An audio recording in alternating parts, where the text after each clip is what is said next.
ભાઈઓ, પત્રકાર મિત્રો, આજના દિવસે હું ગિરિરાજસિંહ વાઘેલા ગ્રામ સભામાં આપ સૌનું હાર્દિક સ્વાગત કરું છું.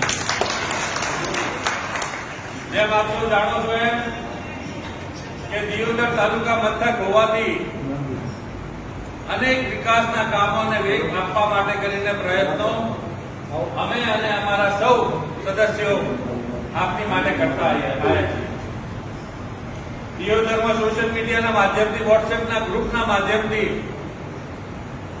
તમામ વેપારીગણ, તમામ આગેવાનો, તમામ અધિકારીઓ, તમામ કર્મચારીઓ એ ગ્રુપમાં હોવાથી નાનામાં નાની કોઈ આ સુભા સાક્ષી છે, નાનામાં નાનું કોઈ બી કમ્પ્લેન અમારા સુધી વોટ્સએપના માધ્યમથી પહોંચતી હોય છે તો બી અમે આપના પડકે આપનું કામ પૂરું કરવા માટે કટિબદ્ધ આગળ વધતા હોઈએ છીએ. હું અગાઉ તાલુકા પંચાયતનો ડેલિગેટર રહેલો છું. તાલુકા પંચાયતના વિપક્ષના નેતા તરીકે સેવા આપી છે.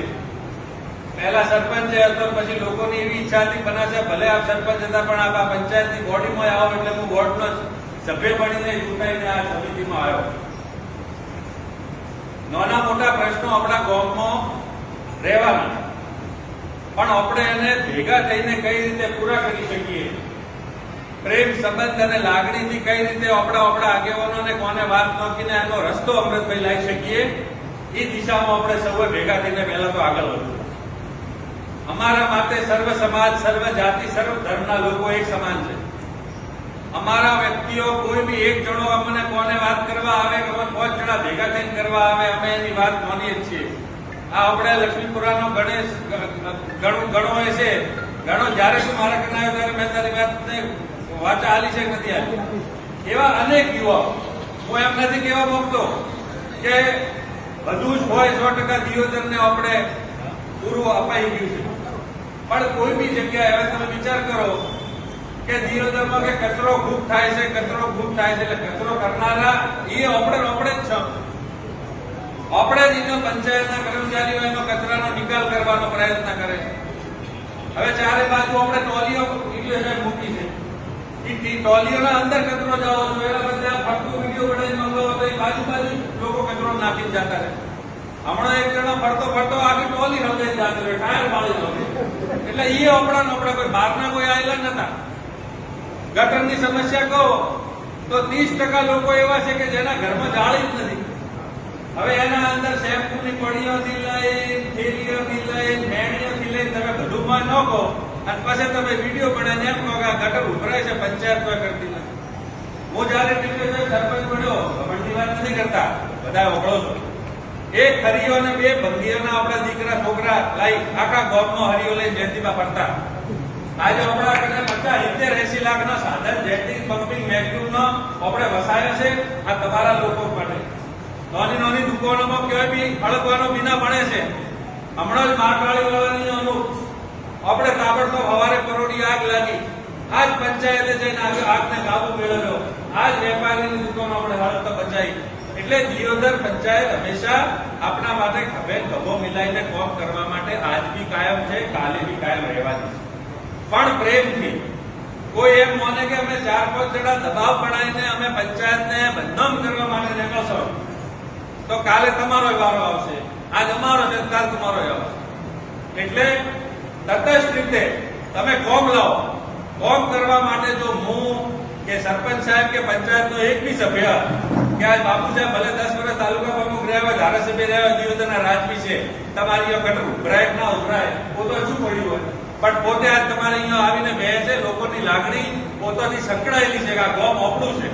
આજુબાજુના લોકો વસવાટ કરીને રહેવા આવે છે, એ એટલે રહેવા આવે છે કેમ કે દિયોદરમાં પ્રેમ, સુખ, શાંતિ ને ભાઈચારો છે.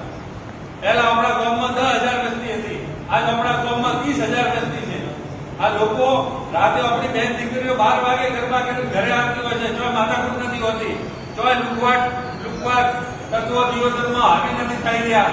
આ પંચાયતનું કામ છે, આ પંચાયતના તંત્રનું કામ છે.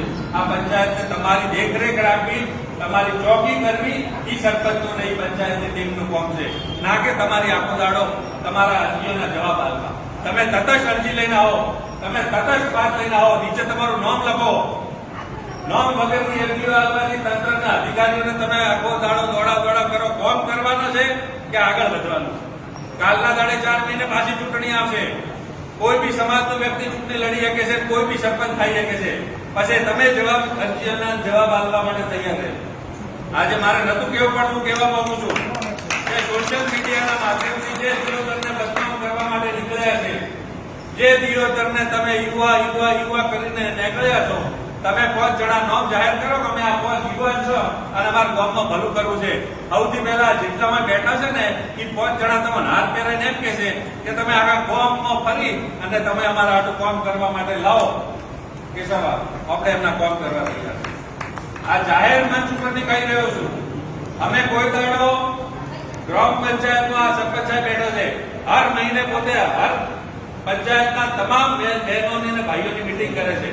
હમણાં મને એવું લાગ્યું તો મેં આ જયંતિભાઈને પૂછો, આ પત્રકારો બેઠા, બધા બેઠા, કાલે મેં દિયોદરના ટીડીઓ સાહેબ તમામ તાલુકામાંથી આખા ગામમાંથી સર્વ સમાજના આગેવાનો બોલાયા અને 90% લોકો એમ કીધું કે દિયોદરમાં અમારે જે ગામમાં શાંતિ, એકતા, ભાઈચારો છે ને એનાથી અમે ખૂબ ખુશ છો. અમારા ગામમાં ખૂબ સારી અત્યારે પરિસ્થિતિ છે અને આ દિયોદરમાં આપ જોઈ શકો છો ભાભર નગરપાલિકા છે. આજ આટલું પોણી આખા દિયોદરમાં ભાભરમાં ભરાઈ ગયું હતું.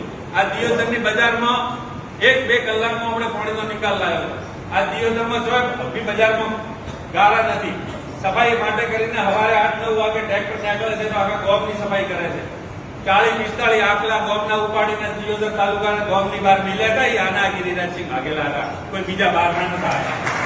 અને આજથી હજી અમારા ડીડીઓ સાહેબને પરમ દિવસે મેં રાતે વિનંતી કરી છે, નહીં તો ડીડીઓ સાહેબ જિલ્લામાં કોઈ બી જગ્યાએ કોઈ એવો વાડો હોય, કોઈ એવો આખલાની વ્યવસ્થા થતી હોય તો હજી દિયોદરમાં આખલા ઘણા ઉભા થયા છે.